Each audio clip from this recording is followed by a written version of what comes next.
2021, un jour que nous avons choisi pour essayer de placer l'Église au centre, n'est-ce pas, de notre vie, comme étant une famille que Dieu nous a donnée, une famille précieuse pour chacun de nous. Et je voudrais vous proposer une parole assez simple aujourd'hui, mais qui cadre, je l'espère, avec la place que doit avoir l'Église dans nos vies et au milieu de nous. Et pour cela, je vous propose un premier verset à lire, et d'autres suivront bien entendu, dans 1 Timothée, chapitre 3, 1 Timothée,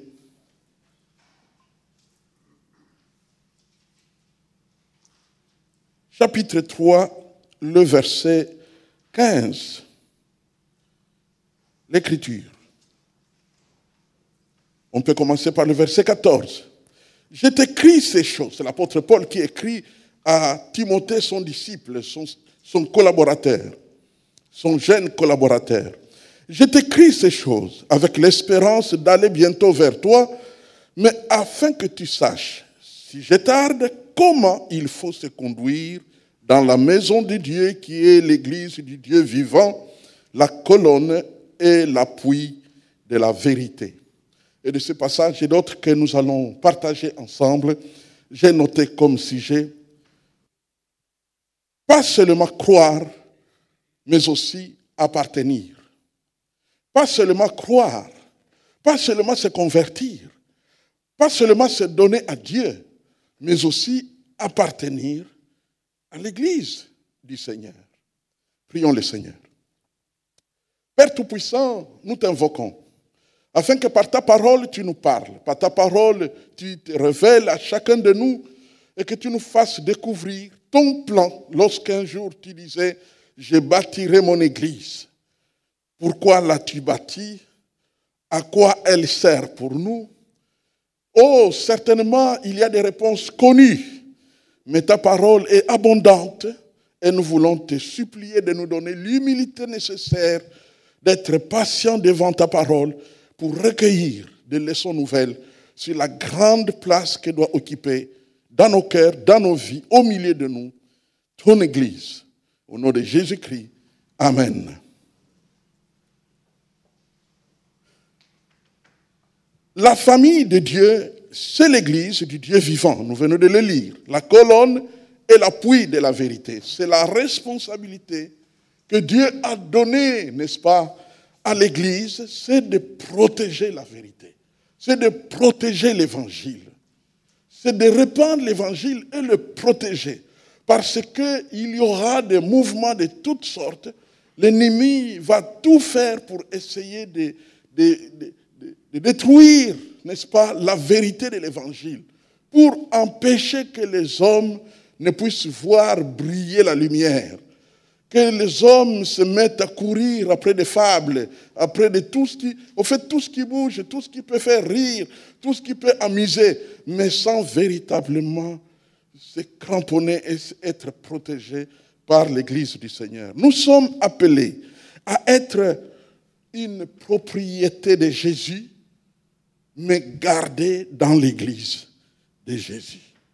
Nous appartenons, chacun de nous, à partir du jour où nous avons donné notre vie au Seigneur Jésus. Nous appartenons au Seigneur Jésus, mais nous devons être gardés dans son Église. Alors pour cela, je voulais attirer notre attention sur 4 vérités fondamentales sur lesquelles je voudrais m'appuyer pour que nous ayons chacune, n'est-ce pas, une place à réserver à l'Église du Seigneur. La première chose, c'est l'image du jardin d'Éden. Le jardin d'Éden, bien-aimé, c'était un environnement parfait, sans péché. Et pourtant, Dieu a dit, il n'est pas bon que l'homme soit seul. C'est dommage que nous avons enfermé cette pensée dans les couples, dans le mariage, mais en réalité, lorsque Dieu est en train de parler du jardin d'Éden, il parle des premiers individus présents dans le jardin d'Éden, avant qu'il ne s'agisse d'un couple. Au fait, Il n'est pas bon que l'homme soit seul. Il n'est pas bon que la femme soit seule.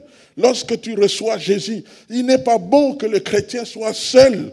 Tu as besoin d'appartenir à un groupe. Tu as besoin des autres qui doivent t'entourer, qui doivent t'édifier et qui doivent, n'est-ce pas, t'aider à avancer avec le Seigneur. Nous sommes créés pour vivre en groupe. Nous sommes créés pour vivre en groupe. Nous sommes améliorés au jour le jour par la communion fraternelle. La communion fraternelle nous améliore. Le fait d'être confronté à d'autres personnes, ça nous améliore. La communion fraternelle est là. Dans nos failles, par exemple, nous sommes confrontés aux autres. Quand nous pensons à l'image que le Seigneur donne de la femme, l'expression qui est utilisée, je lui donnerai une aide semblable. Une aide semblable. Le texte est rendu littéralement par un vis-à-vis. Un vis-à-vis qui donne opposition. Un opposant ou une opposante. C'est-à-dire quelqu'un qui te confronte. Quelqu'un qui peut te dire ce que tu as dit là n'est pas bon. Ce que tu as fait là, c'est pas bon. Ce que tu as ainsi, c'est ça aussi le rôle de la communion fraternelle. Vous savez, nous vivons une époque où lorsque tu oses reprendre quelqu'un, eh bien, il s'éloigne. Pour dire, voilà, il ment. Alors qu'en réalité, ça fait partie du chemin de la correction, du chemin de la transformation, du chemin pour que nous puissions pouvoir avancer avec le Seigneur. Donc, les failles sont là pour être défiées, pour être provoquées, pour être confrontées, et on peut même aller jusqu'à dire pour être attaquées, afin qu'elles soient déracinées. Déracinées. Vous savez que quand nous lisons dans les proverbes, il y a des textes qui parlent de ne pas vous empêcher d'utiliser un moyen de correction de l'enfant pour que vous puissiez l'éloigner de ce qui pourrait le détruire demain. Nous avons entendu des témoignages de toutes sortes. Il y en a un qui m'avait personnellement touché, le témoignage d'un jeune garçon qui était sur le point d'être exécuté aux États-Unis. Vous savez que dans certains États des États-Unis, il y a encore l'application de la peine de mort. Et ce garçon devrait être tué. Et alors, on lui a demandé de s'exprimer pour la dernière fois. Et il a dit tout simplement, en réalité, aujourd'hui, c'est deux personnes qui devraient être tuées. Ma mère et moi. Parce que lorsque alors, il a donné des exemples concrets, quand j'avais fait ceci, maman ne m'avait pas puni. Quand j'avais fait cela, elle n'avait rien dit. Quand j'avais fait ceci et cela, elle n'avait rien dit, alors que c'était le commencement, l'entraînement vers tout ce qui est arrivé aujourd'hui pour que je sois condamné. Donc, ce qui fait que la communion fraternelle est plus qu'importante. Le fait de partager, vous ne pouvez pas vous priver, n'est-ce pas, de la correction, de la confrontation des frères. Certains vous sembleront un peu comme durs, comme méchants, mais en réalité, le Seigneur permet que ces gens soient proches de vous parce qu'il y a un travail que Dieu veut accomplir dans votre vie. Mais aussi les qualités. Les qualités sont encouragées. Les qualités doivent être reconnues. Et les qualités doivent être, pourquoi pas, partagées.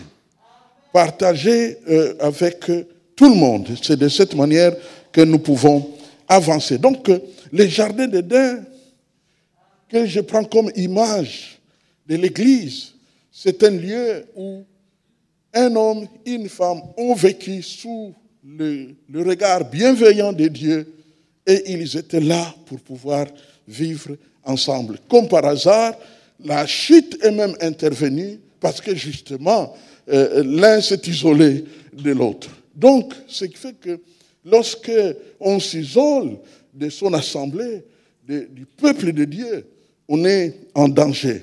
Même s'il faut reconnaître qu'il y a des responsabilités qui peuvent nous amener, entre autres, à être là où nous devons être. Personne de nous tous ne peut accomplir à lui seul le plan de Dieu.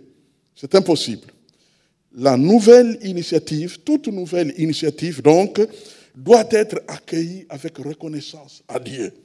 Parce qu'il y a des gens, quand ils dorment, ils se réveillent, ils ont des idées. Quand ils dorment, ils se réveillent, ils ont une vision. Quand ils dorment, ils se réveillent, ils ont une envie de faire quelque chose pour l'œuvre de Dieu. Et c'est de cette manière que chacun de nous sera plus qu'utile. Vous savez, notre monde, quand on le regarde, on l'observe, qu'est-ce qu'on découvre? On découvre un grand progrès. On découvre des inventions, on découvre des initiatives incroyables qui ont entraîné des changements dans les vies de plusieurs personnes. Pensons par exemple aux diverses visions des ONG, la protection des sans-abri, ou tout ce qu'on peut imaginer. Et vous vous rendrez compte que vraiment des idées viennent des différents cœurs que Dieu a créés. Et c'est justement de cette manière que l'Église doit fonctionner.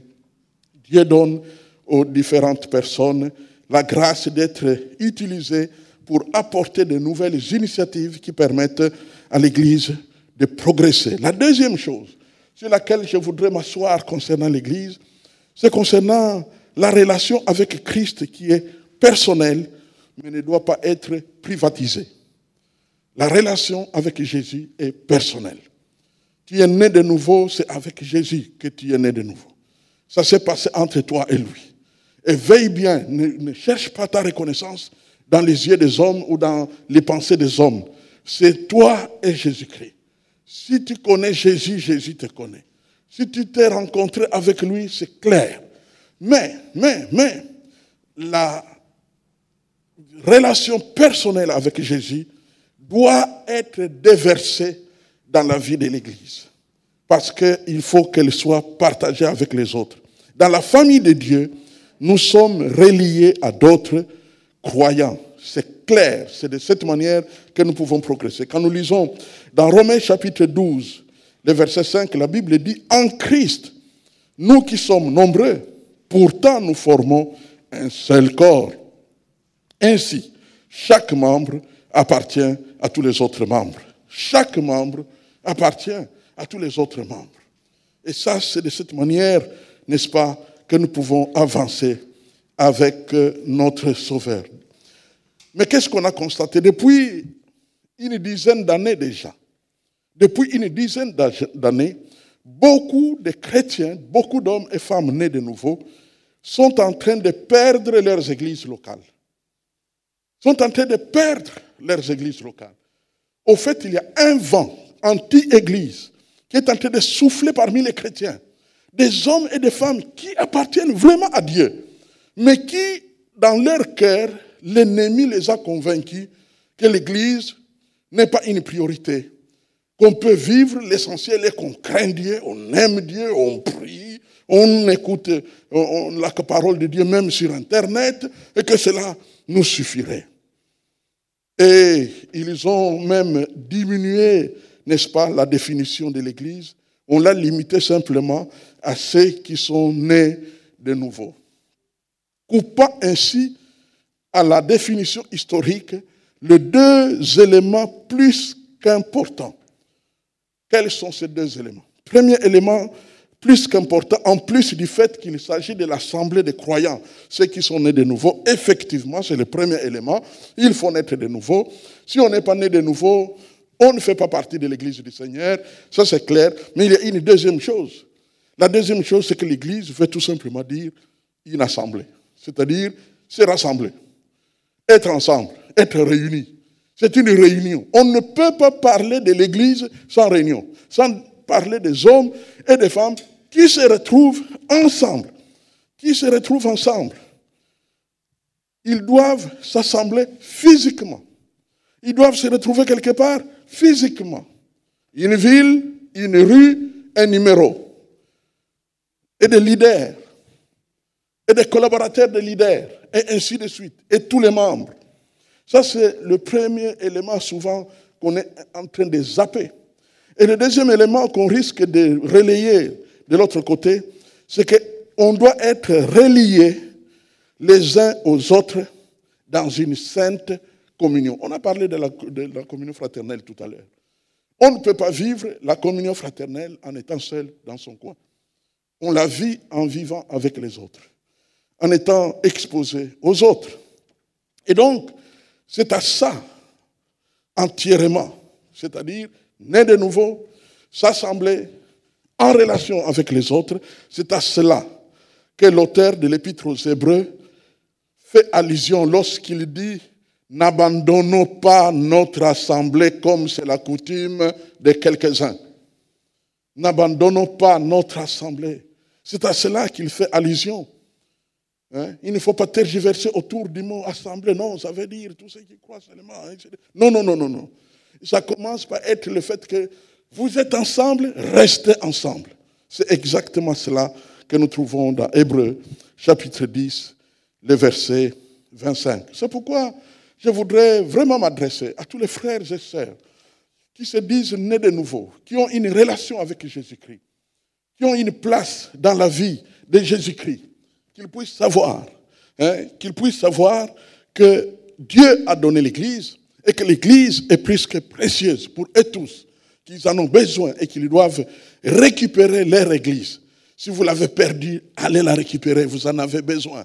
Nous avons besoin de l'Église du Seigneur. La troisième chose sur laquelle je voudrais m'arrêter dans cette parole, c'est que le mot membre, être membre d'une Église, membre, comme un organe vital du corps. Dans l'histoire, mes frères et sœurs, concernant par exemple le baptême, au 1er siècle, chaque fois que des personnes se donnaient au Seigneur Jésus-Christ, eh bien, les apôtres, au moment de les reconnaître comme des gens qui venaient de recevoir le Seigneur, on leur demandait de s'approcher, de s'avancer devant tout le monde après qu'ils ont donné leur vie à Jésus-Christ. Eh bien, les apôtres leur posaient la question très simple. Savez-vous ce qui suivra? Et tous répondaient à l'unisson, le baptême. Mais pourquoi ils répondaient le baptême? Qu'est-ce qu'impliquait le baptême? Le baptême voulait tout simplement dire que je veux être physiquement baptisé devant des témoins auxquels je vais appartenir. Donc le baptême, c'était avant tout un témoignage public, un témoignage devant un groupe, devant une communauté, devant un peuple auquel on allait désormais appartenir pour pouvoir avancer ensemble. Et c'est de cette manière qu'on pouvait progresser avec le Seigneur. Il y a des gens qui font croire qu'on n'a pas besoin d'appartenir à une église précise. Il y a des gens qui font croire qu'ils doivent être des inter-églises. Donc ce dimanche, on les voit à l'est, le dimanche prochain, on les voit à l'ouest, et ainsi de suite. Ils sont connus de toute la ville, ils sont connus de partout. Et ils font croire que c'est cela la vie chrétienne qu'ils doivent mener. Faux! Autrement, cela serait clairement écrit dans la parole de Dieu. Le Seigneur a créé des assemblées dans toutes les villes comme des lieux stables de vie, des lieux stables de partage, des lieux stables pour qu'on puisse, n'est-ce pas, servir le Seigneur comme il veut et ainsi de suite. Donc, c'est cela que Dieu veut. C'est pourquoi d'ailleurs, il y a même des leaders dans l'histoire de l'Église qui portaient le nom de leur ville. Comme par exemple, comme vous en avez entendu parler, Clément d'Alexandrie, Clément de Rome, Irénée de Lyon, Ambroise de Milan, Savonarola de Florence en Italie. Au fait, il y a des serviteurs qui portaient même le nom de leur ville pour marquer la stabilité que Dieu voulait pour son peuple et pour ses enfants. Et c'est de cette manière que nous pouvons servir le Seigneur efficacement. Le mot membre, bien-aimé, vient de l'Église à l'origine. C'est l'Église qui a utilisé en premier lieu le mot membre. Mais malheureusement, le monde moderne l'a vidé de sa substance et de son sens. Aujourd'hui, il y a des magasins, n'est-ce pas, qui recrutent des membres auxquels on donne des discounts. Hein. On peut diminuer un peu le prix, on leur donne un pourcentage de baisse dans les histoires qu'ils peuvent acheter. Il y a aussi ceux qui font la promotion des clubs de jeux et aussi font des mailing lists, comme on les appelle, n'est-ce pas, tout en soulignant le fait que C'est sans engagement. Vous pouvez vous retirer quand vous voulez. Si vous ne voulez plus, dites seulement retirez mon nom et on vous retire. Et de la sorte, on fait croire qu'être membre quelque part, c'est en attendant. Être membre quelque part, c'est sans engagement. Être membre quelque part, ok, ça va, mais on verra. Alors qu'en réalité, dans le plan de Dieu, dans l'histoire de l'Église, un membre, c'est quelqu'un de stable. C'est quelqu'un qui reste solidement attaché à son assemblée. Et quand nous étudions honnêtement, humblement et patiemment l'apôtre Paul, qu'est-ce qu'il dit dans 1 Corinthiens chapitre 12 ? Il compare les membres, n'est-ce pas, à des organes du corps. À des organes du corps. Il parle des yeux, il parle des oreilles, il parle des bras, il parle des jambes, il parle de tous les membres du corps, du cœur, et ainsi de suite. Pour montrer qu'un membre d'un corps ne peut pas comme ça se délocaliser quand il veut. Ton œil ne peut pas sauter comme ça de ton corps et puis aller se trimballer pour aller se coller à un arbre ou à autre chose. C'est quelque chose de stable. Au fait, le corps n'existe pas sans ses organes. C'est pourquoi on appelle un corps scientifiquement organisme. Organisme comme pour dire qu'il est constitué des organes inséparables, indéfectibles, pour qu'il puisse fonctionner et que la vie puisse avoir lieu. C'est cela, l'apôtre Paul, qui est le docteur de l'Église, a souligné le fait que les membres ont besoin des uns des autres. Les membres ont besoin des uns des autres. Nous qui sommes un grand nombre, nous constituons un seul corps. C'est le corps de Christ. C'est de cette manière-là que le corps de Christ est venu à l'existence. Non pas pour dire que nous pouvons être dispersés, Dieu nous reconnaît. Bien sûr que l'Église universelle est reconnaissable, mais par Dieu lui-même, par Dieu seul et pas par les hommes. Les hommes ne savent pas où se trouve un vrai converti.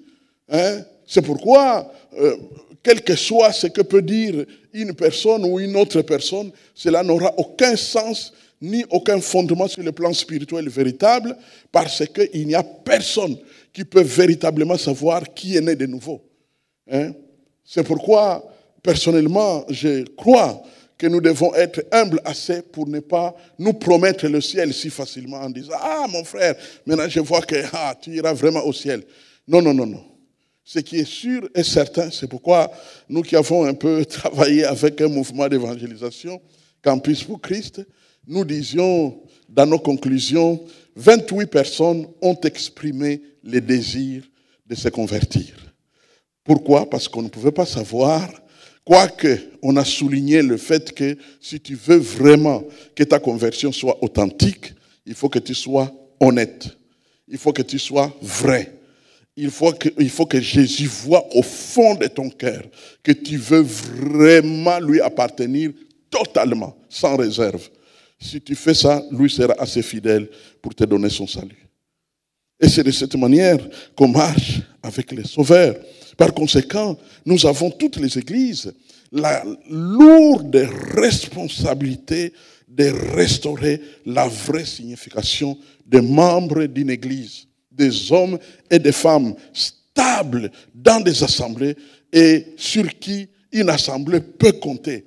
Et ne plus vivre certaines choses parfois qu'on observe à gauche, à droite, ou des membres pour un oui, pour un non, pour un mécontentement, pour une déception quelconque, ils quittent leurs assemblées pour aller ailleurs. Non, c'est le Seigneur qui te donne une assemblée. J'ai cru personnellement, lors de ma conversion, quand je venais de donner ma vie à Jésus-Christ, je me suis rendu compte que le Seigneur m'a conduit vers une assemblée.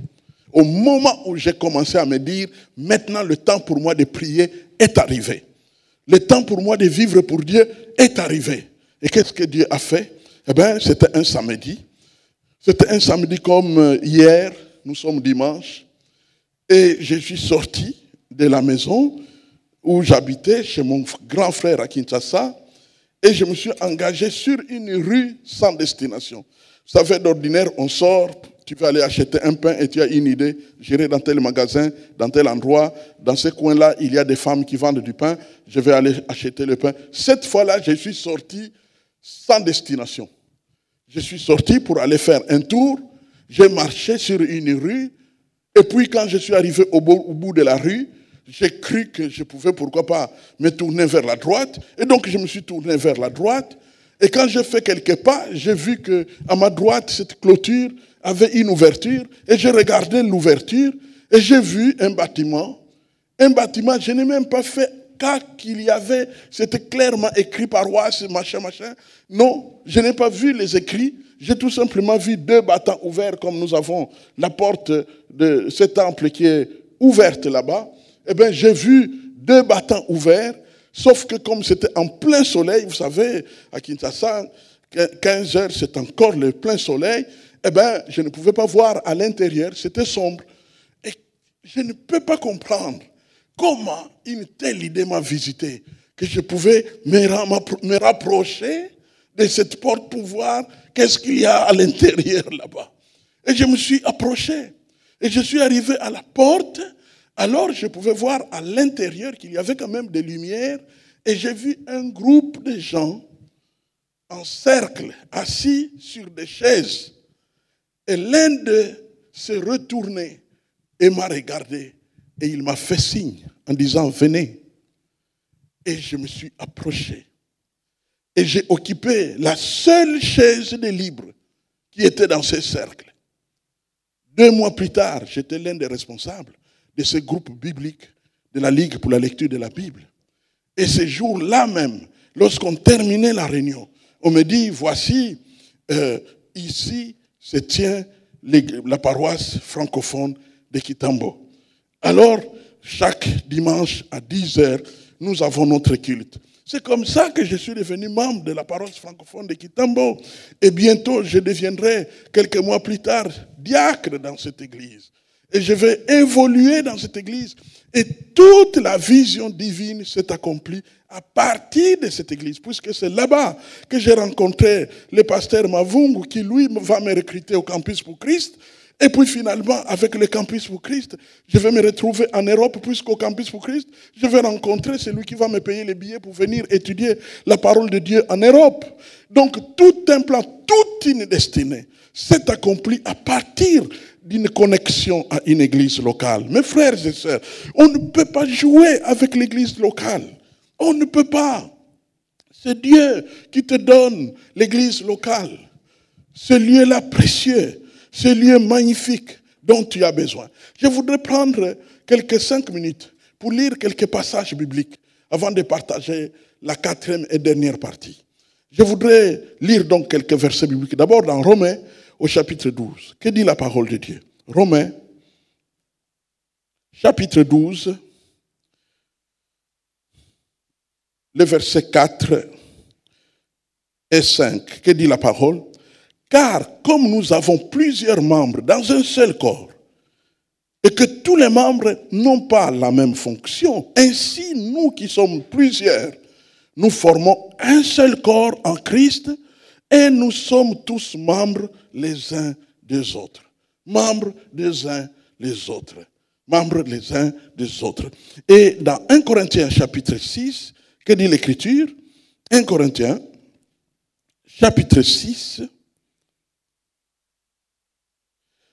le verset 15, l'Écriture nous dit, ne savez-vous pas que vos corps sont des membres de Christ? Prendrai-je donc les membres de Christ pour en faire les membres d'une prostituée? C'est une question que l'apôtre Paul pose aux frères et aux sœurs qui fréquentent les assemblées, mais qui, au fond de leur cœur, commencent à vivre la défection, l'appartenance à Satan. Ils ne sont plus entiers, ils ne sont plus avec le Seigneur. Leur cœur est dévasté. Et vous savez, bientôt, puisqu'ils s'attachent au mal, bientôt le mal n'aura plus d'effet sur eux. Ils n'auront plus la crainte du mal. ils vont commencer à se comporter librement, jour après jour, jusqu'à ce que des catastrophes irréparables, n'est-ce pas, se produisent. Car le diable n'attire jamais personne au mal dans le but de te protéger des conséquences. Jamais. Lorsqu'il t'attire au mal, c'est pour que des conséquences te détruisent pour toujours. Quand nous lisons dans 1 Corinthiens chapitre 12, que dit l'Écriture? 1 Corinthiens chapitre 12,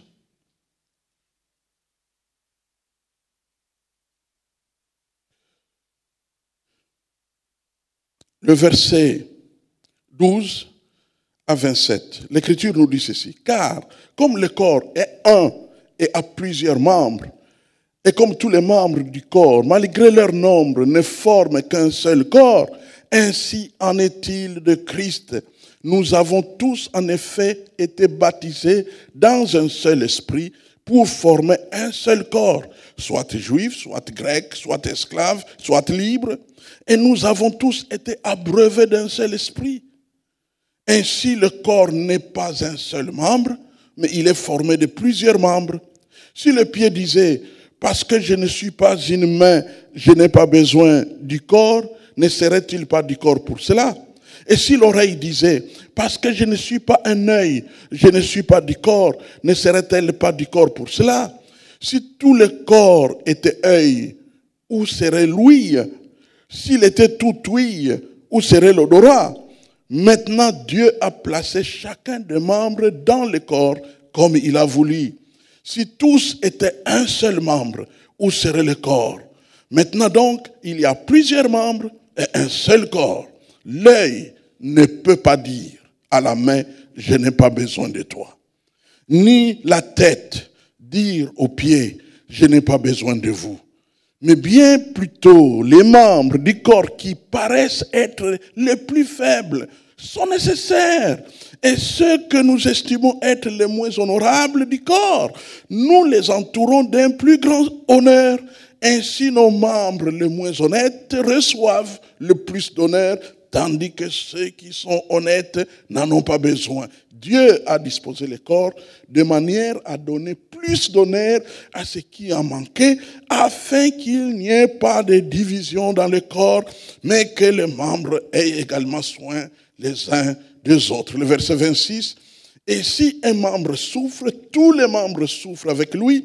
Si un membre est honoré, tous les membres se réjouissent avec lui. Vous êtes le corps de Christ et vous êtes ses membres, chacun pour sa part.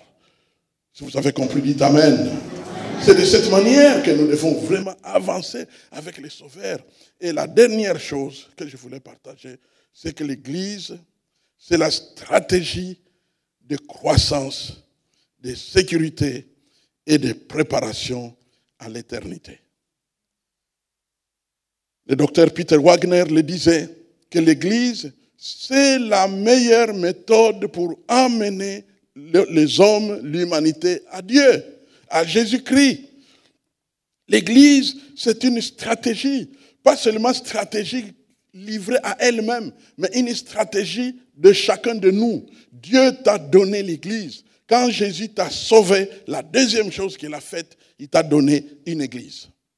Il t'a donné une Église pour ta croissance, pour ta sécurité, pour ta préparation à l'éternité, ta préparation à aller au ciel, car c'est la finale.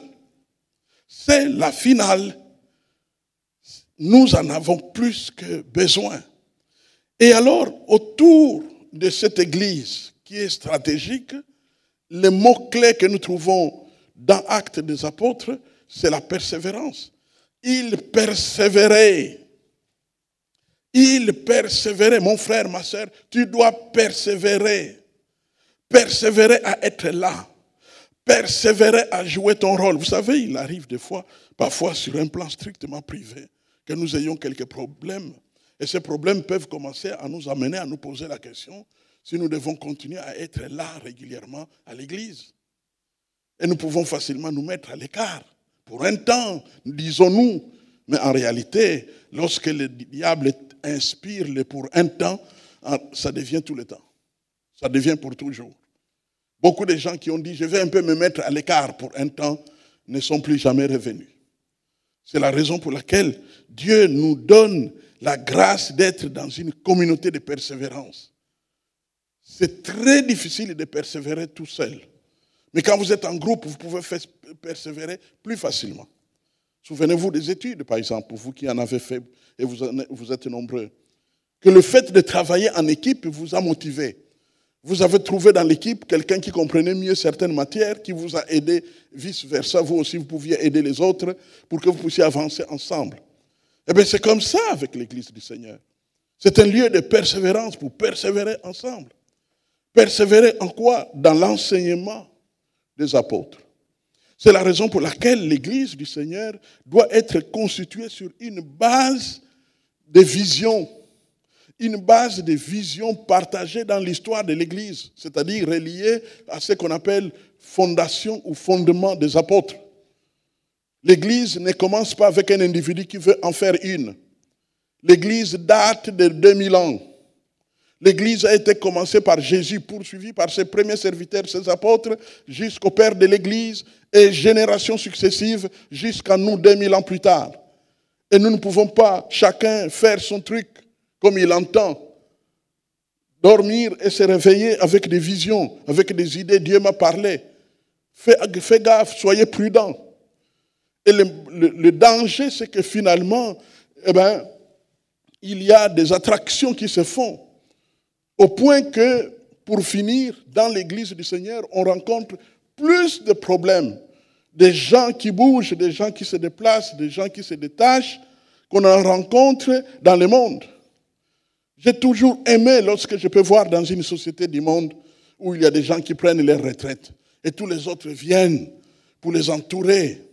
Je me souviens, nous avions une personne, j'ai même cité son nom il n'y a pas très longtemps, qui a travaillé pendant longtemps dans une banque à Bruxelles. Et les jours où il a pris sa retraite, tous les autres banquiers étaient là et par hasard, j'étais là pour arranger un problème avec les comptes. Eh bien, tous les serviteurs, tous les travailleurs, tous les fonctionnaires de la banque étaient là pour applaudir celle qui quittait, qui partait, parce qu'elle est restée avec eux plus de 30 ans. La stabilité se trouve même dans le monde, mes frères et sœurs. Combien plus dans l'Église du Seigneur Jésus-Christ. Il faut que nous soyons stables. Il faut qu'on nous trouve. Tout à l'heure, j'ai donné l'exemple du fait qu'il y a même des serviteurs qui portaient le nom de leur ville. Irénée de Lyon. Il n'a pas changé de nom pour devenir Irénée de Paris ou de Bruxelles. Ils étaient stables. Nous devons être stables. Vous devez avoir comme troisième nom le nom de votre église. Vous devez appartenir à une assemblée, mes frères et sœurs. C'est comme ça que Dieu l'a fait. Je rends témoignage à la volonté de Dieu afin qu'elle devienne notre volonté dans nos cœurs. Frères, l'église, c'est une grâce. C'est un lieu qui te... Quand tu quitteras la terre pour aller au ciel, tu te souviendras que heureusement que Dieu t'avait planté dans une église vivante. Dieu ne t'a pas planté dans une affaire de quelqu'un, mes frères. C'est pourquoi, personnellement, je n'ai pas osé, même quand il y a eu des raisons de vouloir faire quelque chose à part, je n'ai pas osé. Parce que l'église du Seigneur n'est pas n'importe quoi. Ce n'est pas qui veut, qui peut se mettre à l'écart pour dire, voilà, j'ai loué la salle, les chaises sont là, la sono est là, venez. Non!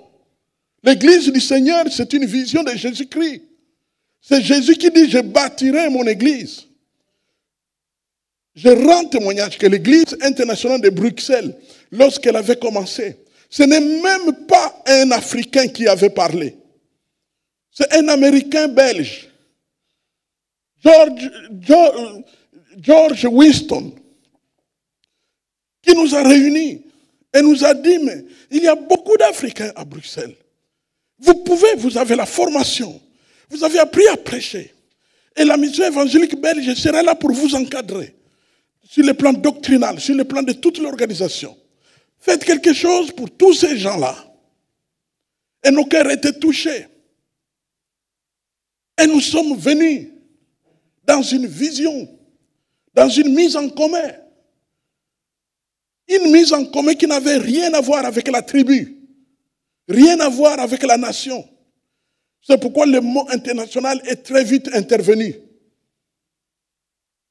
Frères et sœurs, l'Église du Seigneur n'est pas un jeu.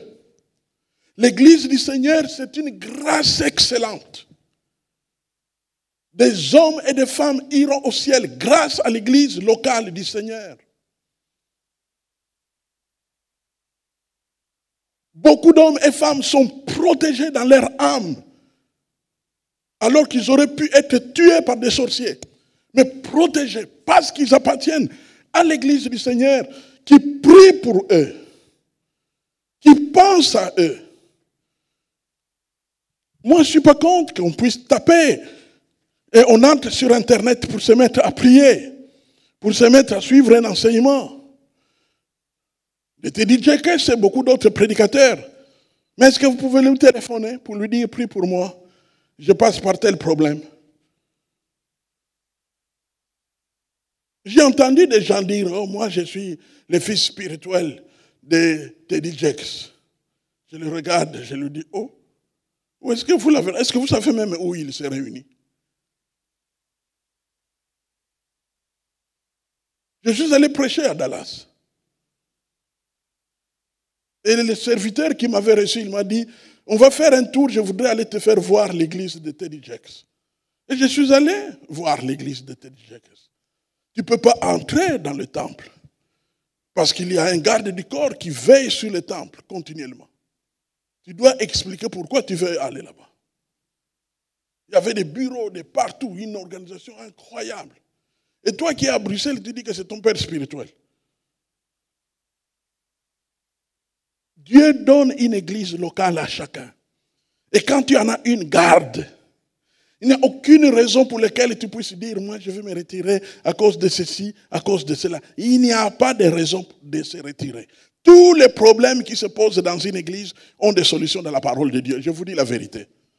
Quels que soient les problèmes qui peuvent se poser dans une église, il y a la solution de Dieu. Et je peux vous dire qu'aucune solution, ni de violence, ni de colère, ni de cruauté, mais dans l'amour du Seigneur. Dans l'amour du Seigneur. C'est de cette manière que Dieu donne la solution. C'est pourquoi, mes frères et sœurs, je voudrais avertir certains d'entre vous qui avaient parfois un peu tendance. Je ne sais pas si c'est vrai, mais vous pouvez avoir tendance parfois à chercher à prendre ce qu'on appelle, n'est-ce pas, le feu étranger. Vous savez que en Israël, il était interdit de prendre le feu étranger pour amener à l'intérieur du temple. Donc il faut vraiment veiller à ce que la maison de Dieu soit protégée. Nous soyons en sécurité. Nous soyons bénis. Nous soyons encouragés. S'il y a un problème, on le règle entre nous. Le linge sale se lave en famille, disent les Africains, et c'est la vérité aussi. C'est la sagesse humaine que Dieu donne, qui peut être utile en toutes choses. C'est de cette manière-là que nous pouvons avancer. L'enseignement des apôtres, la communion fraternelle. Vous savez, quand vous avez un problème, s'il vous arrive un jour que vous avez un problème qui peut attirer la honte et qui est vrai, parce que vous savez qu'il y a aussi, le diable est un menteur qui accuse des frères et des sœurs faussement. Je ne parle pas de ça. Quand vous êtes innocent, oubliez tout ce qu'on peut dire de vous. On dit que vous avez volé alors que vous n'avez jamais volé. Oubliez, parce que vous n'avez pas volé. On dit que vous avez fait ceci, vous avez fait cela, quand vous savez que ce n'est pas vrai, parce que vous, au moins, vous savez que ce n'est pas vrai. Eh bien, oubliez, parce que vous ne l'avez pas fait. Vous ne pouvez pas vous fâcher pour dire, oh, ils ont dit que moi j'ai volé, oh, ils sont méchants. Non, non, non. Si tu as volé, répands-toi. Si tu n'as pas volé, oublie et tu avances. C'est de cette manière-là que tu dois avancer. Ne t'éloigne pas, ne te cache pas, ne t'éloigne pas par honte. Vous savez, l'homme de Dieu qui se repose au ciel, Samuel Ndjiye Obaker, m'avait dit une chose. Il m'avait dit, vous savez, quand il t'arrivera un problème qui peut amener la honte à ta vie, n'oublie jamais que la guérison se trouve dans les yeux de tes frères et sœurs. Affronte-les. Ne t'éloigne pas. Si tu t'éloignes, le diable t'achève. Si tu t'éloignes, le diable te tue dans les secrets. Parce que Satan aime l'isolement. Satan aime que tu t'éloignes, que tu t'enfermes dans un coin. Et là, il t'achève sérieusement. Affronte les yeux de tes frères.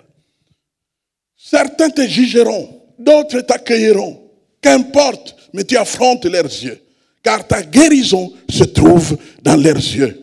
C'est là que le Saint-Esprit installe ta guérison. Plus tu rencontres leurs yeux, plus tu rencontres leurs yeux, plus tu rencontres leurs yeux, à un moment donné, ils t'accueillent. Ils t'acceptent. Ils te disent, tu ne vas pas vivre comme ça au siècle des siècles, comme si tu es le seul à avoir des problèmes. C'est de cette manière qu'on marche. C'est ainsi que nous avons gardé des frères et des sœurs. Des frères et des sœurs parfois qui ont eu des enfants avant d'être mariés. Nous ne les avons pas rejetés. Nous ne leur avons pas dit, vous faites la honte de notre église. Allez-vous-en. Jamais. Nous leur avons parlé. Nous leur avons exprimé l'amour. Nous les avons gardés. Et le moment venu, quand ils devraient se marier, nous les avons entourés de tous les honneurs comme les autres. C'est de cette manière que nous avons marché avec le Seigneur. C'est ce que Dieu veut pour l'église du Seigneur, sans que jamais nous soyons parfaits. Mais au moins, il est sûr et certain que pour que nous soyons l'église authentique du Seigneur, il faut que, les salis soient là et que le Saint-Esprit soit dans nos cœurs. Et que nous soyons attachés à la parole de Dieu avec le désir d'obéir au Seigneur au jour le jour. Maintenant, si tu glisses, mon frère, ma soeur, 1 Jean 1,9 a été écrit dans la Bible pour toi. Si nous confessons nos péchés, Dieu est fidèle et juste de nous les pardonner et de nous purifier de toute iniquité. C'est de cette manière-là que nous marcherons. Nous n'avons rien à cacher. Nous n'avons pas à reculer. Nous n'avons pas à baisser la tête. Nous pouvons avoir la tête haute devant toute société. Comme Jésus le disait, qui de vous tous peut me convaincre du péché? Nous ne sommes pas parfaits, mais ce qui est sûr et certain, c'est que nous sommes persévérants. On nous a trouvés chrétiens en 1985. On nous a trouvés chrétiens en 1990. On nous a trouvés chrétiens en 1915. On nous a en 2015. On nous a trouvés chrétiens en 2021. Nous avons été persévérants. C'est cela que Dieu veut. Et c'est le lieu pour la persévérance, c'est l'église du Seigneur. C'est l'église locale que Dieu t'a donnée. Nous avons parlé de la fraction de paix. Et je termine par parler des prières. Les prières, mes frères et sœurs. Parce que ce qui change les choses dans la vie de quelqu'un, ce ne sont pas nos souhaits, mais c'est la puissance de Dieu. C'est la puissance de Dieu qui change les choses dans les vies de nos frères et sœurs. Nous devons avoir beaucoup de prières dans la maison de Dieu. Le tapis d'une église, ce sont les prières des saints. Nous devons faire couler nos larmes, des prières et des prières et des prières et des prières et des prières et des prières et des prières pour les saints, pour les sœurs, pour les frères, pour les leaders. Prions les uns pour les autres. C'est ce que Dieu veut.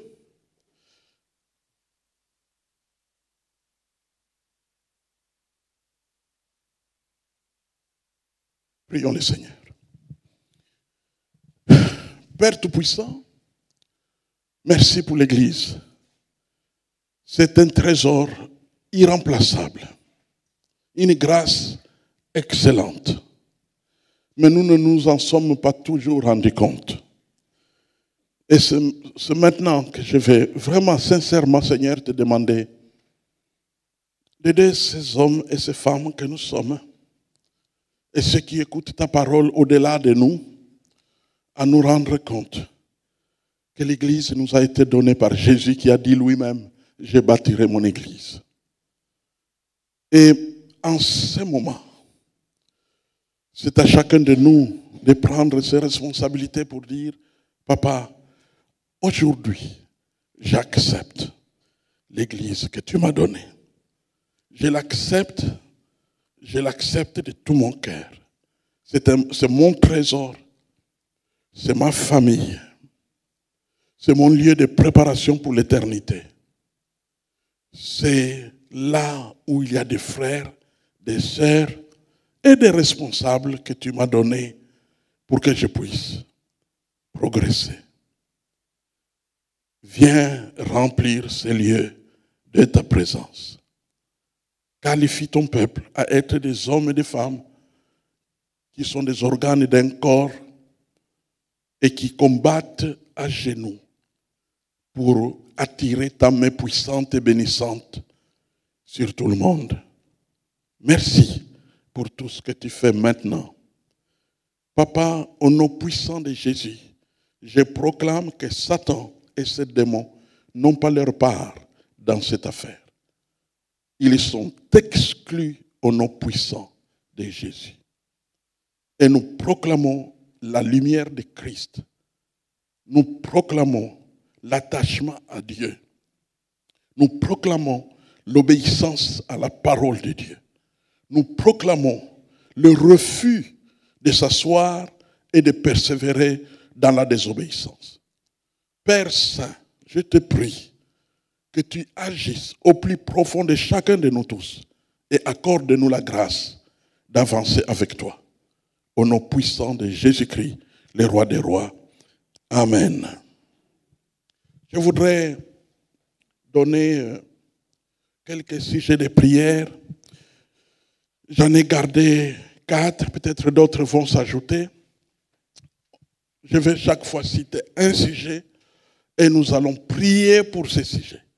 Donc vraiment, nous allons utiliser notre cœur et des paroles sincères devant Dieu pour demander, n'est-ce pas, ce que nous devons demander à Dieu conformément au sujet qui aura été expliqué. Et nous irons, quand nous aurons fini avec un premier sujet, j'ajouterai un deuxième, et puis un troisième, et puis un quatrième. S'il y a un cinquième qui viendra, on le fera.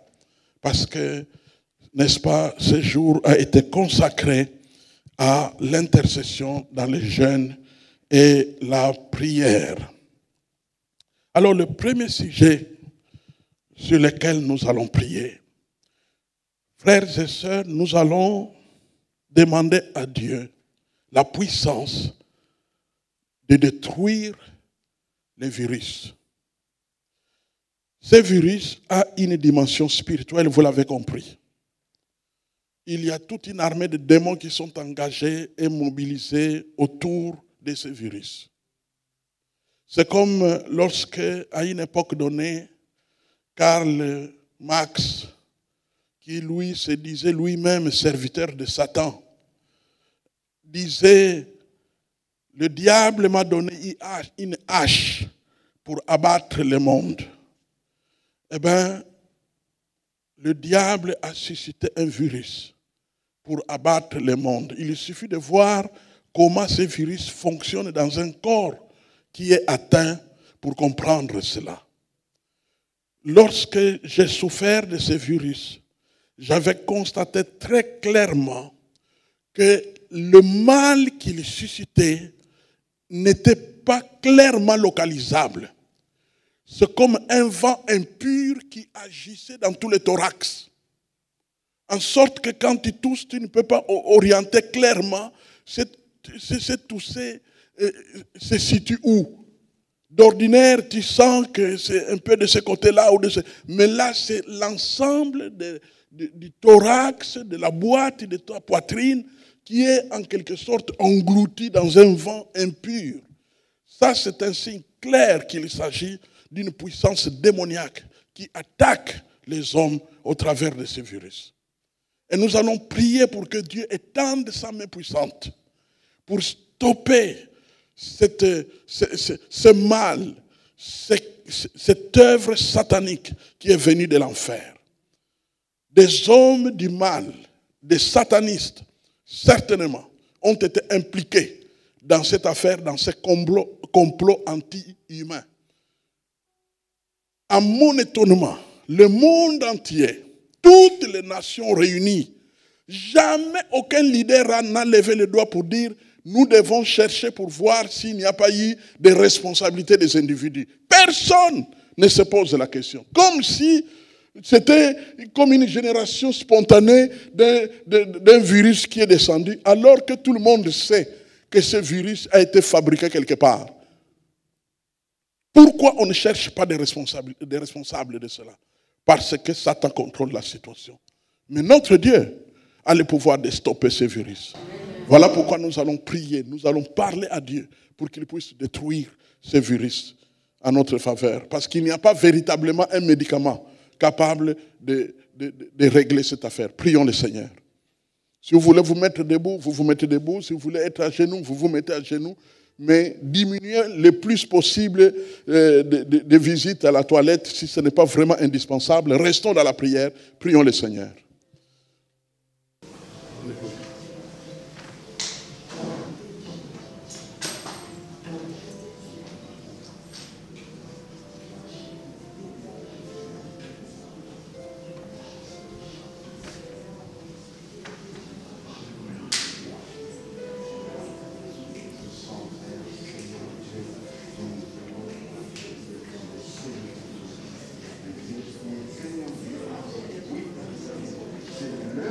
Seigneur Jésus, tu as vaincu Satan. Tu as vaincu Satan. C'est pourquoi ta parole peut nous dire, vous aurez des tribulations dans le monde, mais prenez courage, car j'ai vaincu le monde. Tu as vaincu Satan au désert, tu l'as déjà vaincu. Et nous voulons te demander maintenant, Seigneur, de nous donner la victoire, d'accorder ta victoire, de mettre en action ta puissance pour la destruction de ce virus.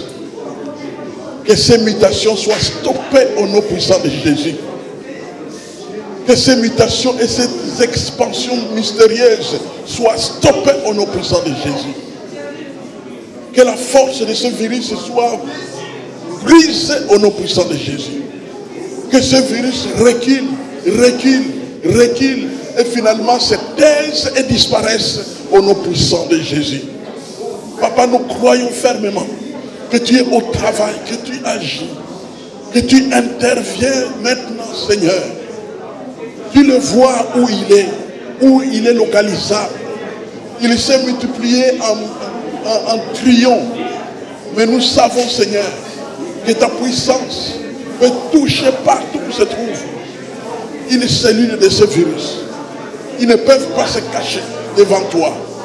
Que la puissance innocente de Jésus, que les maîtrisures de Jésus puissent agir sur ces démons, puissent agir sur ces esprits de coronavirus, pour les détruire, pour les paralyser, pour les vaincre, au nom puissant de Jésus-Christ. Au nom puissant de Jésus-Christ. Tu es tout puissant, notre Dieu. Tu es capable de démolir cette œuvre de ténèbres dans le nom de Jésus-Christ. Dans le nom de Jésus-Christ. Dans le nom de Jésus-Christ. Dans le nom de Jésus-Christ. Dans le nom de Jésus-Christ. Père, manifeste ta puissance. Père, interviens puissant. Père, agis. Père, agis dans ta grâce. Père, agis dans ton amour. Père, agis pour stopper. Oui, Seigneur, notre Dieu, nous voulons que tu puisses stopper ce virus. Nous voulons que tu puisses stopper ce virus. Dans le nom de Jésus-Christ. Dans le nom de Jésus-Christ. Papa, tout est possible à toi. Papa, tu es tout puissant. Et tout est possible à toi, notre Dieu. Fais éclater ta gloire. Fais éclater ta puissance. Fais éclater ta force, notre Dieu. Ces esprits de virus qui ont été fabriqués dans des laboratoires, qui sont peut-être même répandus de façon criminelle dans le monde, dans des territoires où personne de parmi les malades n'a voyagé. Mais le virus est arrivé là-bas comment? Certainement, il y a des choses qui se passent que nous, les hommes, nous ne voyons pas. Mais que toi, notre Dieu, tu vois. Répands la puissance pour paralyser, pour briser, pour emporter au loin ce virus. Oui, Seigneur, que ce virus quitte la planète Terre tout entière. Papa, c'est ce que nous te demandons.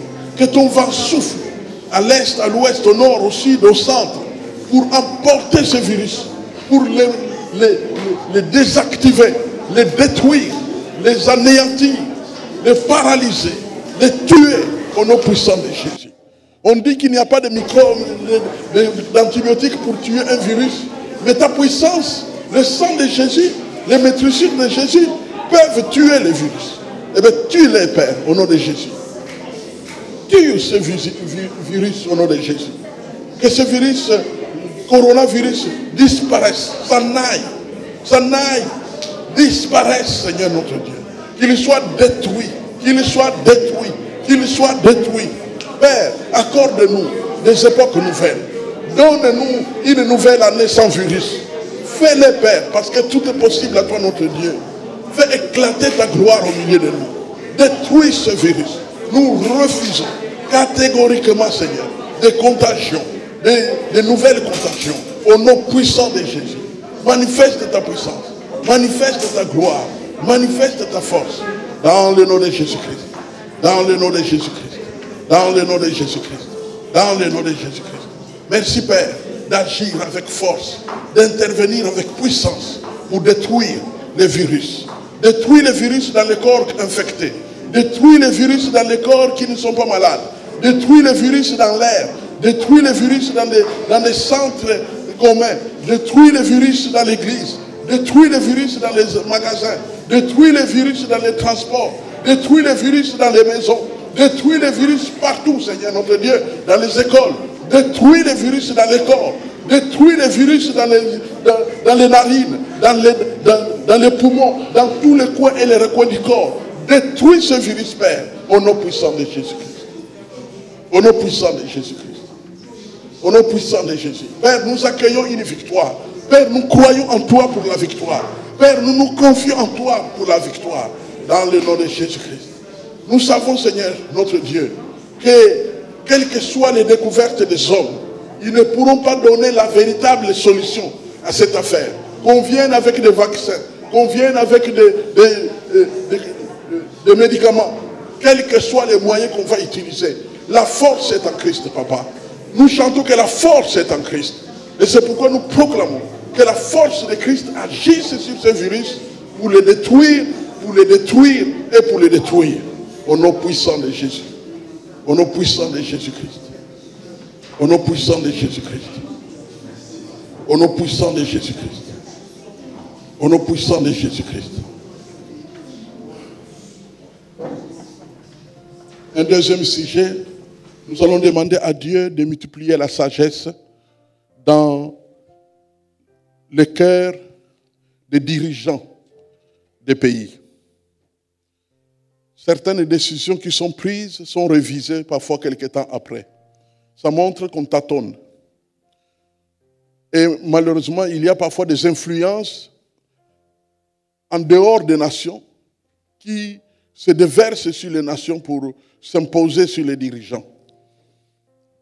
Nous allons demander à notre Dieu de diriger les dirigeants qui sont liés au pays dans lesquels nous sommes impliqués. Pour nous qui sommes ici, nous pensons à la Belgique. Pour nous qui sommes liés au pays Congo, nous pensons au Congo. Mais vous pouvez être lié à un autre territoire africain ou ailleurs. Eh bien, pense à ces pays-là. Prie pour que les dirigeants soient guidés par l'Esprit de Dieu. Que les hommes de sciences nationaux puissent agir dans la direction qui aide véritablement le peuple à s'en sortir dans ce temps difficile, n'est-ce pas, de coronavirus. Qu'on ne puisse pas détruire l'économie, qu'on ne puisse pas détruire les vies des gens, mais qu'on puisse au contraire aider les gens à s'en sortir. Que vraiment, comme on dit, les décisions prises soient des décisions vitales pour la population. Des décisions qui aident la population à s'en sortir et non pas qui étouffent les libertés de la population, ce qui ne serait d'aucune importance. Nous allons donc prier pour les dirigeants afin que Dieu leur donne la sagesse, la grâce. Il y a tout un comité qui travaille pour ça en Belgique. Il y a le Premier ministre qui est impliqué de façon particulière, M. Alexandre De Croo. Nous allons prier pour que notre Dieu vivant puisse éclairer son intelligence, puisse lui accorder le discernement. Que quand il dort, quand il se réveille avec des idées claires. Bientôt, il va encore se réunir avec son équipe. Nous allons participer à cette réunion par la prière. Nous demandons à Dieu que les anges participent à cette réunion. Que le Saint-Esprit incline cette réunion dans la direction de la volonté de Dieu. Prions le Seigneur.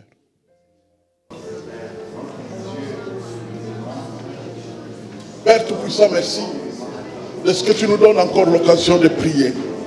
De prier pour les dirigeants de la nation, le royaume de Belgique. À commencer par Sa Majesté, le roi Philippe.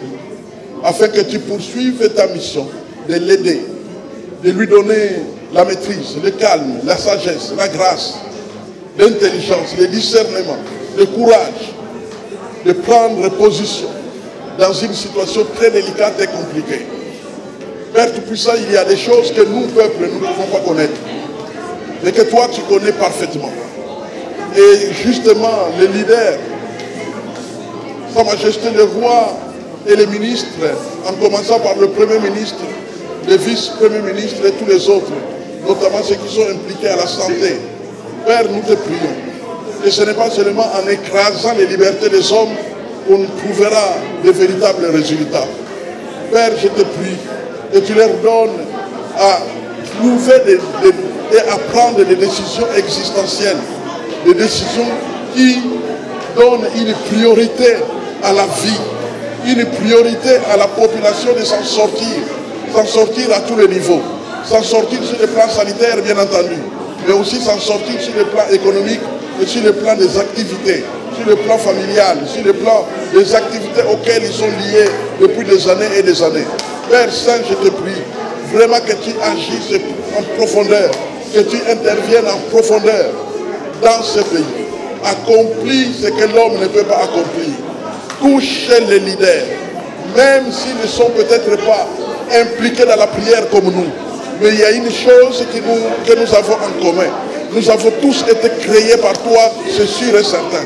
Personne d'entre nous tous n'est venu d'un singe ou d'une gorille. Nous venons de toi, ton esprit habite en nous, ta grâce habite en nous, ta bénédiction habite sur nous. Et je te prie parce que nous partageons la vie ensemble, qui est la Belgique, qui est comme un train dans lequel nous nous sommes retrouvés et nous devons faire voyage ensemble. Nous partageons les risques, nous partageons les dangers.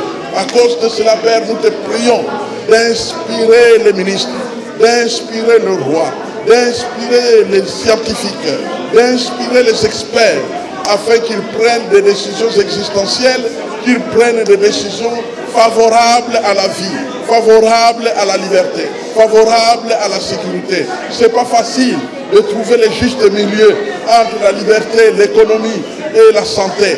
Mais toi, tu es capable d'inspirer les meilleures décisions. Tu peux aiguiser l'intelligence, tu peux raffiner l'intelligence, tu peux raffiner le discernement, tu peux raffiner tout ce qui est nécessaire afin que ces hommes en dignité, élevés en dignité, soient utilisés par le Dieu Tout-Puissant afin qu'ils puissent arriver à des conclusions et à des décisions qui soient utiles à ton peuple et qui permettent au pays de s'épanouir dans la joie, afin qu'il y ait le moins possible des contestations à gauche, à droite, dans le nom puissant de Jésus-Christ, dans le nom puissant de Jésus-Christ, dans le nom puissant de Jésus. Père, fais éclater ta gloire, accomplis ce que l'homme ne peut pas accomplir. Tu es vivant, notre Dieu, tu fais des choses que personne d'autre ne peut faire. Fais éclater ta gloire, notre roi, au nom puissant de Jésus-Christ. Tu es vivant, tu fais des choses que l'homme ne peut pas faire. Agis, Seigneur. Fais participer à leur délibération des anges de sagesse, des anges médecins, des anges infirmiers, des anges experts, des anges qui voient ta présence et que tu envoies pour faire descendre ta puissance et ta lumière dans tout ce qui se fait. Au nom puissant de Jésus, au nom puissant de Jésus. Merci pour ta fidélité, merci pour ta grâce, merci pour ton amour. Père, la prière que je t'adresse pour la Belgique, je l'adresse pour la RDC. Parce que ce pays-là, c'est de là que nous sommes partis. Et nous sommes en mission dans le monde, mais nous venons de quelque part. C'est pourquoi nous te prions, Seigneur, que tu guides notre frère, c'est président de la République. Tu guides ses ministres. Tu guides le ministre de la Santé. Tu guides les équipes chargées de s'occuper de ces virus, afin que tu puisses intervenir là-bas. Nous savons, notre Dieu, que dans ta fidélité, tu as épargné grandement et largement l'Afrique. C'est comme ça que tu es. Tu as le pouvoir, parce qu'ils n'ont pas tous les moyens pour avoir, n'est-ce pas, les doses qu'il fallait. Eh bien, toi, tu leur as donné ta propre dose de sécurité. Et nous te bénissons pour cela. Nous te remercions pour cela. Poursuis ta mission de sécurité.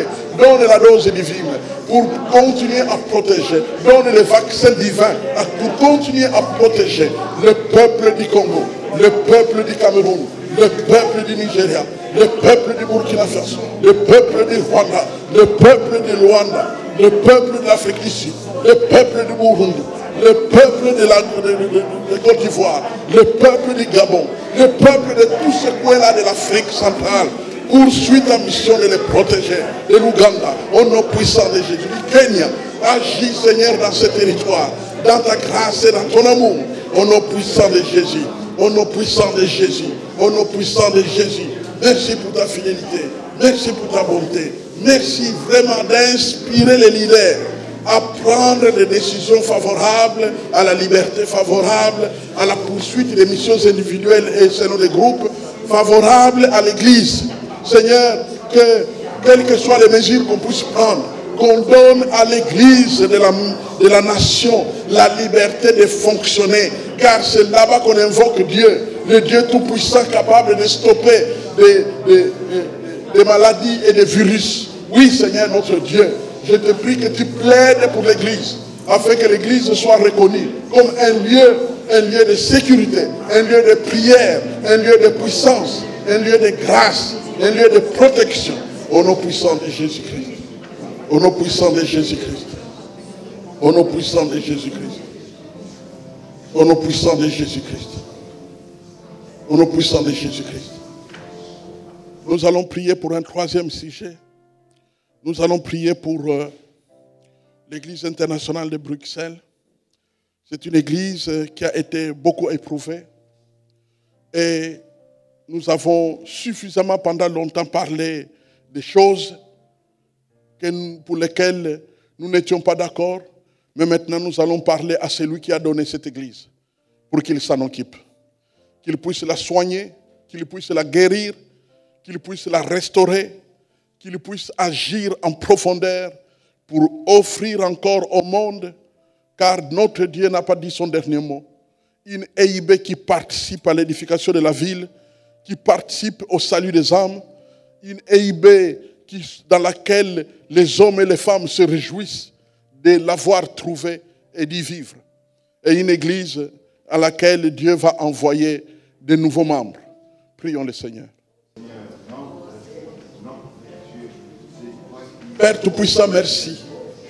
Merci pour cette grande fidélité que tu as manifestée à cette maison de prière, à l'Église internationale de Bruxelles, à ces hommes et femmes, faibles peut-être, sans force, vaincus à plusieurs niveaux. Mais Seigneur, nous savons que l'Église internationale de Bruxelles vient de toi. Tu l'as créée, tu l'as suscitée. Plusieurs en sont témoins. Ton histoire avec l'Église internationale de Bruxelles n'est pas finie. Voilà pourquoi nous te prions. Alors que tu vois certaines dimensions, nous les voyons aussi. La faiblesse, la peine, la douleur, le manque. Eh bien, nous te prions d'intervenir. Nous te prions de restaurer. Nous te prions de guérir l'Église internationale de Bruxelles. Guéris-la, Seigneur, de tout mal, de toute peine, de toute déception, de toute tristesse, de toute douleur, de tout ce qui peut être utilisé par Satan et par les hommes pour amoindrir l'efficacité de cette Église. Père, nous te prions de guérir cette Église, de restaurer l'Église internationale de Bruxelles, de lui donner la ferveur, de lui donner la force, de lui donner la grâce, de lui donner la lumière, de lui donner tout ce qui est nécessaire pour qu'elle avance dans le nom puissant de Jésus. Dans le nom puissant de Jésus. Père Saint, nous croyons fermement que c'est toi qui connais la nature de cette église. Tu connais son histoire. Tu sais où tu as commencé avec elle et jusqu'où tu vas avec elle.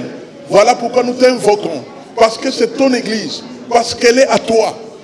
Propre à toi. Nous t'invoquons pour que tu interviennes. Nous t'invoquons pour que tu calmes les tempêtes. Toute forme de tempête que l'ennemi utilise pour souffler sur cette église.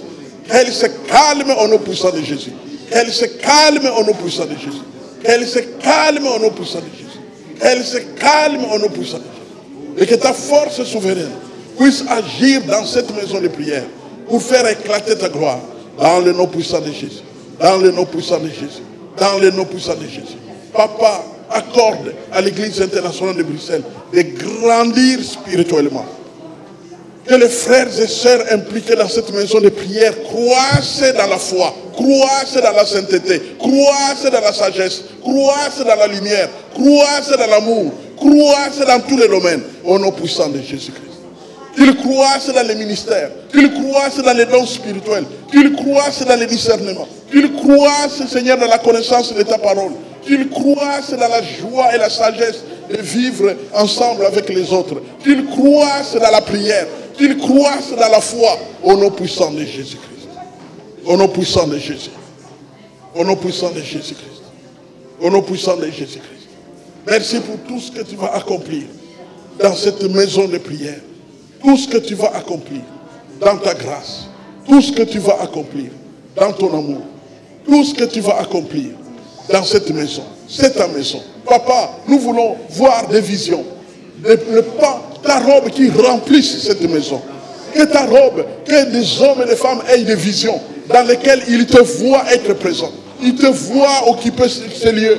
Ils te voient remplir ces lieux dans le nom puissant de Jésus. Dans le nom puissant de Jésus. Et papa, nous en profitons pour bénir ceux qui nous ont ouvert la porte ici. Ils ont été gentils avec nous. Dans notre temps de pèlerinage, dans notre temps de faiblesse, dans notre temps de manque, ils ont ouvert la porte. En ce moment-là où on n'espérait plus rien, ils ont ouvert la porte. Et ils nous ont accueillis gentiment. Papa, c'est toi qui as fait ce travail. Au nom puissant de Jésus. Nous te prions de bénir la communauté arménienne. Au nom puissant de Jésus. Merci pour tout ce que tu feras avec eux dans ce qu'ils font comme objectif. Dans le nom puissant de Jésus. Alléluia. Alléluia. Gloire à Jésus. Nous avons encore 2 sujets. Maintenant, nous allons prier pour des victoires dans les besoins personnels. Besoins personnels d'une famille. Besoins personnels d'un individu, d'un frère, d'une sœur. Besoins personnels. Les besoins personnels sont nombreux. Ça peut être la santé, ça peut être le matériel, ça peut être la stabilité. Comme notre famille est en train de se battre pour trouver un lieu de stabilité. Ce n'est pas facile dans ce temps de trouver un appartement qui vous accueille et qui convient. Mais nous nous battons pour en trouver un. Vous nous avez donné des moyens, mais maintenant il faut trouver les lieux. Eh bien, nous priez pour nous. Prions les uns pour les autres. Prions pour les besoins personnels. Il y a certains d'entre nous qui sont dans des besoins de grands projets de la vie, comme le mariage, comme les affaires, comme les études, comme le travail où ça balance difficilement ces derniers temps, comme des relations dans lesquelles il y a des difficultés, il y a des divisions au niveau des familles, on ne s'entend plus comme autrefois. Il y a toutes sortes de besoins. Il y a un problème de santé, une santé fragile à cause des besoins graves de la vie. Et d'autres besoins que je n'ai peut-être pas cités, mais que le Saint-Esprit connaît et qu'il mettra dans votre cœur. Nous allons prier pour que Dieu puisse intervenir pour les besoins personnels des uns et des autres. Tu ne vas pas te contenter de prier pour toi. Prie pour 2, 3, 4, 5 frères dont tu te souviens des noms pendant que tu seras en train de prier. Et prie pour leurs besoins. Prions le Seigneur. Nous sommes là, papa. Nous sommes là avec toi, papa, parce que nous savons que nous sommes des hommes. Les hommes ont des problèmes. Des hommes qui ont des problèmes de maladie, problèmes de relations, problèmes financiers, problèmes de toutes sortes, problèmes de discernement, problèmes de sagesse, problèmes d'unité, problèmes au travail, problèmes des études, problèmes d'avenir, problèmes des affaires, problèmes de projets de toutes sortes. Père Saint, nous venons à toi, pour que toi qui prends soin de tes enfants, toi qui as dit à tes enfants, je ne te laisserai point, je ne t'abandonnerai point. Père Saint, étends ta main. C'est toi qui as le pouvoir et la spécialité de calmer les tempêtes. Étends ta main sur chaque frère, chaque sœur ici présent. Et même ceux qui n'ont pas pu venir avec nous aujourd'hui. Et calme les tempêtes qui prévalent dans leur vie.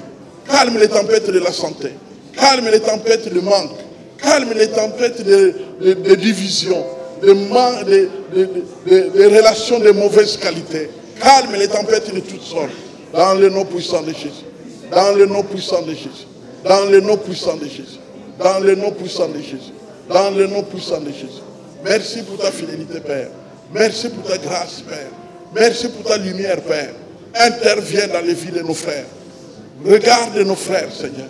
Je pense à nos frères qui attendent de toi un secours, qui attendent de toi un discernement. Certains frères qui ne sont pas mariés et qui ont besoin de trouver une âme sœur. Seigneur, il n'y a que toi qui peux provoquer le mariage. La Bible nous dit que tu as emmené Ève vers Adam. Nous savons, notre Dieu, que tu n'as pas dit ton dernier mot pour tes fils qui sont en attente de mariage. Interviens dans leur vie. Agis en leur faveur. Choisis, Seigneur. Implique-toi, Papa, dans ces besoins-là. Au nom puissant de Jésus. Papa, je te prie pour nos sœurs qui sont dans le besoin d'entrer dans ton plan de mariage, afin que tu puisses ouvrir des portes que l'homme ne peut pas ouvrir comme il veut. C'est pourquoi nous te prions, Seigneur, de faire intervenir ta grâce, ta puissance et ta force. Il y a certaines rencontres que le diable a empêchées jusqu'à présent. Mais maintenant, Seigneur, nous proclamons, dans le nom puissant de Jésus, que les portes s'ouvrent, que les barrières sont ôtées et brisées, et que les rencontres auront lieu.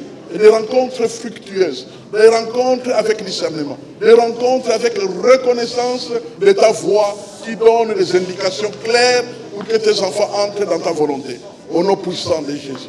Père Saint, le diable a attaqué certaines vies. Et ces vies sont ébranlées.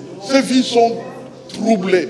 Mais maintenant, je te prie, Père, dans le nom puissant de Jésus, que tu étendes ta main pour que Satan s'écarte, que Satan fuit, que Satan se sauve et que toute puissance du mal qui veut ruiner une vie soit stoppée et vaincue dans le nom puissant de Jésus. Père, je m'élève contre l'esprit d'envoûtement et qu'il soit terrassé au nom puissant de Jésus. Père, je m'élève contre l'esprit d'incantation, qu'il soit terrassé au nom puissant de Jésus-Christ. Père Saint, je te prie que la force du Tout-Puissant s'élève pour que tout ce qui veut s'en prendre à tes fils et à tes filles soit terrassé, vaincu, brisé dans le nom puissant de Jésus. Dans le nom puissant de Jésus. Dans le nom puissant de Jésus. Dans le nom puissant de Jésus. Père Saint, je sais que le diable aime la dispersion. Il aime disperser. Disperser des parents de leurs enfants. Disperser des amis. Disperser des membres des familles. Mais maintenant, Père, nous te prions que les uns et les autres soient ramenés de l'Est et de l'Ouest et se retrouvent ensemble pour vivre sous ta houlette, sous ta protection, sous ta garde, au nom puissant de Jésus-Christ, au nom puissant de Jésus. Père Saint, merci pour tout ce que tu fais. Au nom de Jésus, tu fais beaucoup de choses. Et je te prie maintenant que tout besoin, les besoins financiers, Seigneur notre Dieu, nous sommes dans une époque de carences, de manque. Mais toi, tu as le pouvoir de provoquer des moyens financiers suffisants pour couvrir tous les besoins d'un frère, d'une sœur, d'une famille. Tout est possible à toi, notre Dieu. Merci pour tout ce que tu vas accomplir. Dans le nom puissant de Jésus-Christ. Dans le nom puissant de Jésus-Christ. Dans le nom puissant de Jésus-Christ. Dans le nom puissant de Jésus. Papa, nous accueillons avec foi, nous accueillons avec confiance tous les exaucements pour les besoins personnels, tous les exaucements pour les grâces dont nous avons besoin, tous les exaucements pour les bénédictions que nous attendons depuis longtemps, tous les exaucements, nous les accueillons de toi. Nous les accueillons au nom de Jésus. Nous les accueillons par la puissance du Saint-Esprit. Nous les accueillons parce que nous t'avons demandé. Et toi, tu dis que quand on demande, on reçoit. Parce que toi, tu es un Dieu qui donne. Oh papa, donne, donne, donne, donne aux frères, donne aux sœurs, donne aux familles, donne à chacun de nous selon nos besoins au nom de Jésus-Christ. Gloire et louange à toi, notre Dieu, pour tout ce que tu accomplis dans le nom puissant de Jésus-Christ. Dans le nom puissant de Jésus-Christ. Dans le nom puissant de Jésus-Christ. Dans le nom puissant de Jésus-Christ. Nous allons prier pour, enfin, pour quelques événements. Nous allons prier pour l'équipe d'évangélisation qui est en train de sortir, afin que Dieu leur fasse trouver grâce auprès des hommes et des femmes chez qui ils vont. Que ces hommes et femmes sachent qu'ils vont chez eux pour leur apporter la vie. Que Dieu suscite une conviction dans les cœurs de ceux qui les accueillent, que cela corresponde à une attente de la part de ces hommes et femmes qui ne savent pas que Jésus existe, qui ne savent pas qu'il y a un plan de salut pour eux, que vraiment que ça devienne des rendez-vous divins, des rencontres avec des hommes et des femmes qui attendent sans savoir quoi ils attendent, mais qui se retrouvent en face des témoins de Christ, les membres de l'Église internationale de Bruxelles, qui sont en train de sortir dans cette période de Noël pour aller apporter, n'est-ce pas, le message de la vie. Parce que nous aurons, n'est-ce pas, et ça fait partie, le culte du 26. Le dimanche 26, ça sera le culte de Noël. Et justement, certains parmi ces gens-là qui seront contactés pendant cette période seront invités. Il y aura donc de nouvelles personnes qui viendront à ce culte-là. Ce sera un culte un peu plus abondant que nous n'en avons l'habitude. Et nous prions maintenant vraiment pour que Dieu puisse amener. La Bible dit, c'est Jésus qui parle, personne ne vient à moi si le Père ne l'attire. Alors que vraiment le Père puisse attirer des hommes et des femmes qui en ont marre de vivre dans un monde sans espoir et qu'ils viennent trouver le bonheur auprès de Dieu dans l'Église. Nous passons par les mêmes épreuves parfois, mais vous avez découvert que nous qui sommes dans le Seigneur, notre condition est totalement différente de ceux qui sont dans le monde sans espoir. Et nous leur voulons le salut que nous avons. Alors prions pour que Dieu puisse les attirer au nom de Jésus-Christ. Prions le Seigneur. Oui, Père Saint, merci. Merci pour tout ce que tu vas accomplir dans ces sorties. On sort parfois en faisant un effort. On sort parfois sans y avoir envie. Mais quand on arrive de voir ce que Dieu fait dans les vies de ceux qu'on est allé rencontrer, on se rend compte que vraiment nous avons accompli la volonté de Dieu. C'est pourquoi, Père, nous te prions maintenant de faire éclater ta gloire dans ces différentes sorties, dans ces différents contacts, afin que tu puisses toucher, que tu puisses intervenir, que tu puisses agir, Père Saint, et que tu puisses accomplir des prodiges que l'homme ne peut pas accomplir. Dans ta fidélité, dans le nom puissant de Jésus. Tu es le Dieu bon, le Dieu grand, le Dieu redoutable, le Dieu fidèle qui fait des choses que personne d'autre ne peut faire. Papa, accompagne tes enfants. Protège-les. Protège-les là-bas où ils vont. Protège-les là-bas où ils vont. Dans le nom de Jésus-Christ. Dans le nom de Jésus-Christ. Dans le nom de Jésus-Christ. Protège-les. Protège-les. Donne-leur la conviction. Accorde-leur la parole qu'il faut. Accorde-leur le contact, la sagesse, le discernement. Lorsqu'ils doivent contacter un homme, une femme, lorsqu'ils doivent frapper, sonner quelque part, que tu leur donnes la grâce et surtout les réflexes de t'invoquer dans la prière, afin que tout contact se passe sous l'empire de ton esprit, dans le nom puissant de Jésus. Père Saint, nous te prions vraiment d'accompagner tes enfants. Et je te prie également de susciter des invitations, de susciter des contacts pour que chacun membre de l'Église puisse inviter des hommes et des femmes dans ces lieux de prière le 26 décembre, afin que ce soit un jour du salut, un jour où tu vas sauver les âmes, un jour où le ciel va chanter et se réjouir, comme dit ta parole, que pour une âme qui se répand, il y a la joie au ciel parmi les anges. Merci pour tout ce que tu accompliras dans ta grande fidélité. Père Saint, il y a un grand besoin d'évangélisation, un grand besoin d'amener le plus grand nombre possible d'hommes et femmes au ciel. Et pour cela, ça passe par des contacts. Certains hommes et femmes ne mettront jamais leurs pieds dans une église, mais les contacts à la rue, les contacts à leur porte pourra entraîner les changements et la révolution. Merci pour tout ce que tu vas accomplir dans ta grâce. Utilise chaque frère, utilise chaque sœur, utilise chacun d'eux au nom puissant de Jésus. Merci pour ta fidélité, merci pour ta grâce, merci pour ta lumière, merci pour ton intervention dans le nom de Jésus-Christ. Dans le nom de Jésus-Christ. Dans le nom de Jésus-Christ. Dans le nom de Jésus-Christ. Dans le nom de Jésus-Christ. Père Tout-Puissant, il y a beaucoup d'autres sujets que nous pouvions apporter dans ta sainte présence. Parce que nous avons besoin vraiment de ton secours. Mais ce que je veux te demander maintenant, Seigneur, c'est que tu fasses pousser des racines sous les pieds de chacun de nous tous, membres de l'Église internationale de Bruxelles, afin que nous soyons trouvés fidèles, attachés et réguliers dans ta maison, impliqués, engagés avec toi dans ta maison, pour la gloire de ton nom. Merci de nous avoir donné cette maison que nous portons comme un fardeau, mais un fardeau précieux, un fardeau de grâce, un fardeau de bénédiction, parce que de ce fardeau, chacun de nous peut tirer l'édification, la croissance, la préparation à l'éternité et toutes sortes de bénédictions comme nous venons de les demander à toi-même. Papa, poursuis ta mission dans les cœurs de tes enfants. Multiplie la paix dans les cœurs de ceux qui ont moins de paix. Multiplie la joie. Multiplie la force. Multiplie les ailes. Multiplie, Seigneur notre Dieu, le bonheur d'être là. La joie de se retrouver heureux et comblé d'être dans ta présence. Merci Père pour tout ce que tu feras. Parce que tu es vivant et parce que tu le fais dans ton amour. Père Saint, qui est comme toi? Tu fais des choses que personne d'autre ne peut faire. Fais éclater ta gloire. Merci pour les enfants à qui tu donnes la patience. Merci pour la grâce. Merci pour la lumière.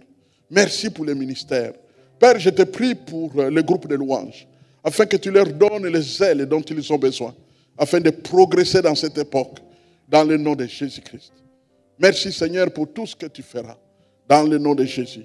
Père, je te prie pour l'équipe de la gestion, afin que tu leur donnes la sagesse d'adapter la science du monde à la science de l'Église, d'un Dieu miséricordieux. Merci pour tout ce que tu feras dans ta grâce. Fais progresser les finances sous leur direction, afin que, Seigneur, il ne manque de rien dans ta maison. Dans le nom puissant de Jésus. Dans le nom puissant de Jésus. Dans le nom puissant de Jésus.